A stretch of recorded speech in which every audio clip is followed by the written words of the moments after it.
logika terbalik. Kita balik logikanya, saudara. Yang najis saja keluar nggak wajib mandi, apalagi yang suci. Jadi kalau pakai logika, mestinya keluar mandi nggak perlu mandi. Kenapa? Orang yang najis saja nggak wajib mandi, kok yang suci jadi wajib mandi? Itu logika, saudara. Cara berpikir logika begitu tuh, tegak lurus saja dia, hitam putih, saudara. Kenapa? Karena nggak diikat pakai iman. Nah, Islam nggak begitu, saudara. Terima dulu pakai iman. Ya Rabb, amanna bisyari'ah wa saddaqna bisyari'ah. Aku terima, ya Allah, kau punya aturan.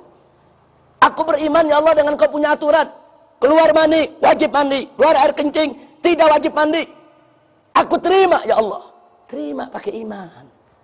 Habis itu akal boleh nanya, tapi jangan protes. Ya Allah, untuk menambah ketenangan jiwa, kekuatan iman, kenapa sih?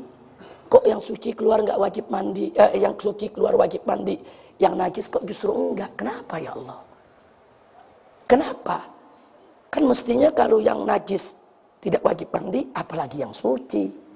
Atau dibalik, kalau yang suci aja wajib mandi, apalagi yang najis. Kenapa, ya Rob? Nah, silakan akal nanya. Untuk apa? Gali hikmah. Habis itu jawab dengan ilmu. Yang dituntun dengan iman. Ajak itu akal berpikir. Terus berpikir, saudara. Nah, dapat jawabannya.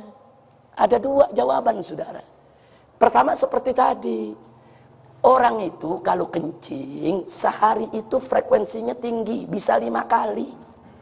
Kalau diwajibkan mandi, alangkah repot dia punya hidup. Dia mau sholat subuh, oh semalam sebelum tidur saya kencing, berarti mesti mandi.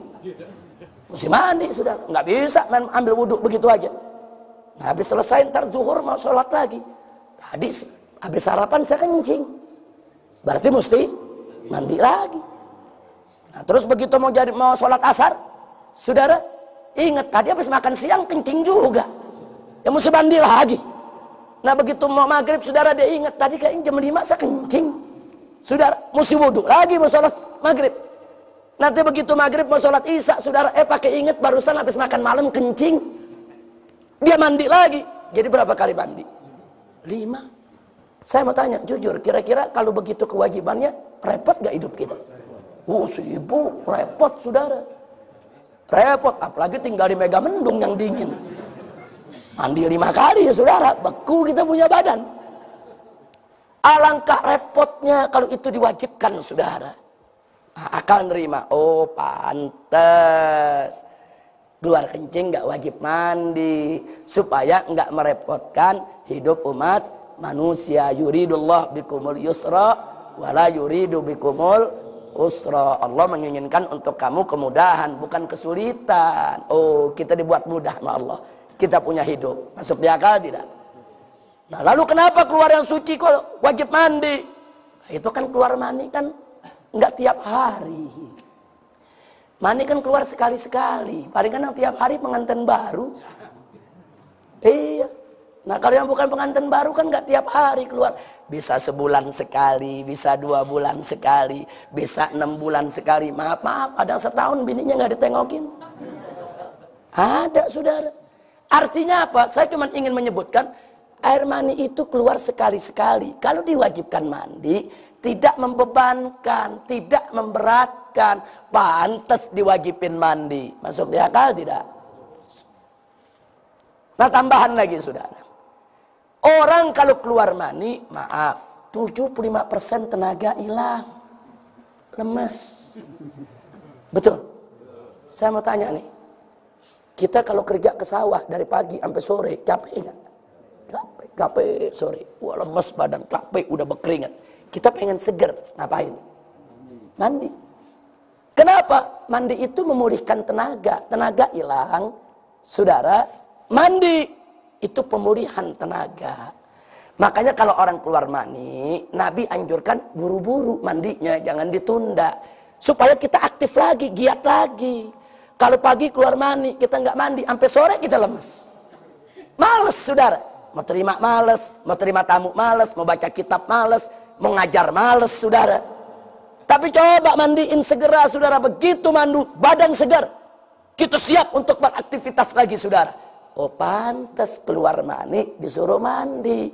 untuk pemulihan tenaga. Masuk di akal tidak? Masuk. Sedangkan kencing, saudara, kan gak ada yang ngos-ngosan.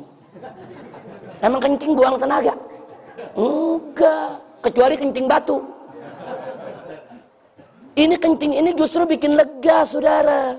Coba kalau kita kebelat kencing, kita tahan nih, mau kencing, saudara.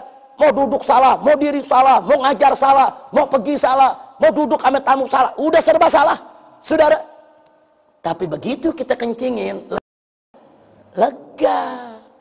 Justru kencing itu, saudara, dia itu nggak menghilangkan tenaga, justru melegakan kita beraktivitas. Oh, pantas keluar kencing nggak wajib mandi, cukup istinja, bersihkan najisnya. Ya nanti kalau mau sholat cukup berwudu. Subhanallah, ternyata masuk di akal tidak? Masuk. Jadi jangan protes dulu. Kenapa begini? Kenapa begitu? Ini nggak logik. Ini syariat Islam nggak masuk di akal. Bukan nggak masuk di akal, akal ente yang nggak nyampe. Kira-kira jelas tidak? Nah itu yang saya sebut dengan istilah gagal paham. Itu namanya gagal paham. Dia punya logika, dia punya ilmu, tapi pahamnya gagal. Kenapa bisa gagal paham? Karena tidak diikat dengan iman. Ada satu lagi pelajaran dari Imam Abu Hanifah. Yang ketiga adalah, saudara, Abu Hanifah mengingatkan tentang bagi waris. Kita kalau lihat perempuan sama laki, saudara, mana yang lebih kuat? Lelaki. Ar-rijalu qawwamuna 'alan nisa. Bahkan Allah sebut dalam Al-Quran, kalau yang namanya lelaki itu pemimpin lebih kuat daripada wanita. Nah berarti jujur, berarti kalau bicara yang lebih lemah, laki atau perempuan? Perempuan. Nah kalau pakai logika, yang lemah itu kan kebutuhannya lebih banyak. Yang lemah itu kan lebih membutuhkan perlindungan. Yang lemah itu kan lebih membutuhkan persiapan dana. Nah lalu kenapa yang lemah justru dikasih sedikit dalam warisan? Lah kok yang kuat dikasih lebih banyak? Ini logika nggak bisa terima. Wah, ini diskriminasi nih Islam. Mentang-mentang lelaki lebih kuat dikasih lebih banyak. Lidzakari mithlu hadzil untsayain. Bagian anak lelaki 2 kali bagian anak perempuan. Sedangkan perempuan